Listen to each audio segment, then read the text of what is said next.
Today, Jagex brought in the first batch of sailing content. It's not available to anyone just yet, but it's already in the game that we can access on the 19th of November when sailing does get released. So, let's go over all the new information we have and see how this might affect you on day 1 of sailing release. Let's start with crewmates. We already know that you can get your first crewmate at level 40 sailing when you talk to the crew register and jobless Jim at Pandemonium. But then it goes upwards. At level 50 sailing, you can talk to Captain Siad after you complete the tourist trap quest. If you don't know who Captain Siad is, he's the NPC you talk upstairs during the tourist trap quest. He keeps yapping about always wanting to travel the sea, and now if you have 50 sailing, you can hire him as a crewmate. The next hard requirement is level 60 sailing and a crewmate called Cabin Boy Jenkins. He was a vital part in the Dragon Slayer 1 quest. Unfortunately, he didn't quite make it when Elvar kinda one-shot him during the quest and turned him into a barbecue. But he's back now, and he looks to be in a ghost form,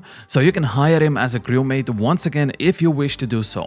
Next is level 65 sailing Oarswoman Olga, and it requires in 8 of the Mireille quest completion. Then we have level 80 sailing with Bosun Zara that requires Royal Trouble quest completion. And then we get to the interesting part. NPC Spotter Virginia is a level 90 sailing requirement, and you need to have 100 KC of Temporos before you can hire her as a crewmate. So if you still haven't done Temporos yet, but you plan to get 99 sailing in the near future, you still have a few days left to get that 100 Temporos KC out of the way as a requirement. We also found out that the maximum crewmates you can have is 5 in total. The first one is level 40, then it's level 55, level 70, level 85, and then level 95. Crewmates themselves aren't fully required to get your sailing level up, but they do come in handy for completing tasks on the boat that you don't want to do, whether it's controlling the cannons, using the salvaging hook, doing deep sea fishing, or even controlling the ship. I said this in my previous video, but my personal favorite thing is the crewmates following you around when you pick up port tasks, and they help you carry the loads onto your ship so you don't have to do multiple trips. Just another small benefit to have them.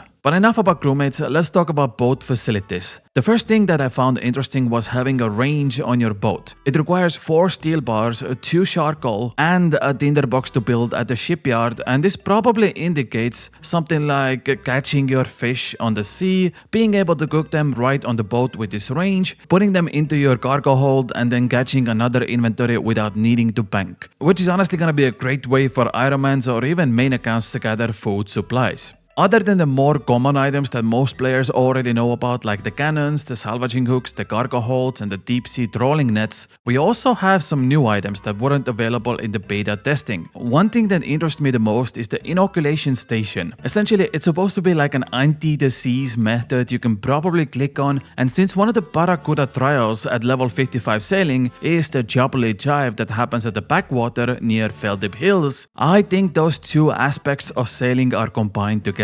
You probably need to use the anti-disease station to get rid of the lowering your stats at some point. The other facility is Jump Station. This probably goes hand in hand with deep sea trolling, where you need some type of bait to catch all the fish. So if you have this Jump Station on your boat, you can cut up your existing fish for bait and keep doing deep sea trolling without needing to bank every inventory. And finally, we have the Eternal Brazier, which is a level 78 sailing requirement facility that likely helps you travel into deeper waters and probably unlock some new areas. Oh, by the way, I'm doing my very first stream on the 19th of November where I'll be getting the Maxscape 2 minutes before sailing gets released and then lose it again right after. Currently, I'm about 600,000 Slayer experience away from maxing on my main account, and hopefully I'll get there before the release. So 19th of November, on the day of sailing release, I'll be streaming on all 3 platforms: Twitch, Kick, YouTube, whatever platform you prefer the most. Come say hi and come see me enjoy the Maxscape for 2 minutes until I lose it again. Okay, let's continue with sailing prep.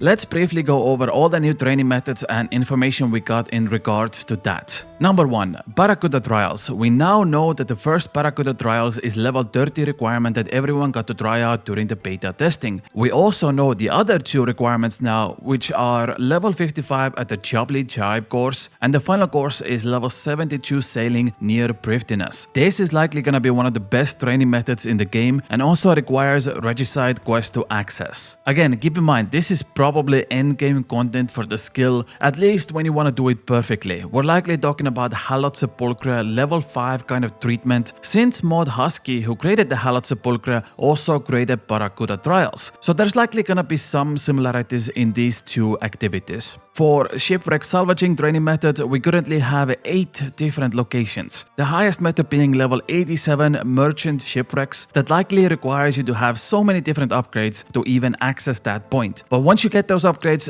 this is probably the best AFK sailing training method in the entire game. Number 3, port tasks. After we complete the Pandemonium quest at the beginning, which is sort of a tutorial for sailing, we get 300 sailing experience, and that puts us at level 4 sailing. The first thing you should probably do right after is pick up a port task from Pandemonium and deliver that back to Port Sarim. That should put you around level 7 sailing, and this unlocks the ability to get 2 port tasks at once. Then you pick up those 2 port tasks that you just unlocked at Port Sarim and deliver them to Musa Point, which likely gives you level 10 sailing, and that unlocks another location. And this goes on and on. Level 15 Port Piscarelius, level 20 Caterpie, level 25 Brimhaven, and so on. At level 30 you unlock your first combat port tasks. This requires you to build a cannon on your boat and use cannonballs to take down certain amount of enemies. Think of it kind of like Slayer but on the sea. We also see some new unlocks that we didn't know before. For example, level 45 sailing is port tasks at Tortugan Island. Level 50 is port tasks at Port Roberts, which is the island between Varlamore and Prifddinas that has tons of new activities,